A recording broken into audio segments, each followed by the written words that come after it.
22 या 24 जगह बुलडोजर चला है पूरे उत्तर प्रदेश में बड़ी बड़ी घटनाओं में।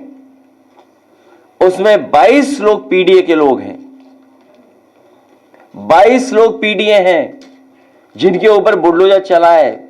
24 में 22 लोग पीडीए हैं। और कोडीन सिरप में, कफ सिरप में जिन एसटीएफ को जिम्मेदारी मिली है ढूंढने की, वो सब एसटीएफ के लोग मिले हुए लोग हैं।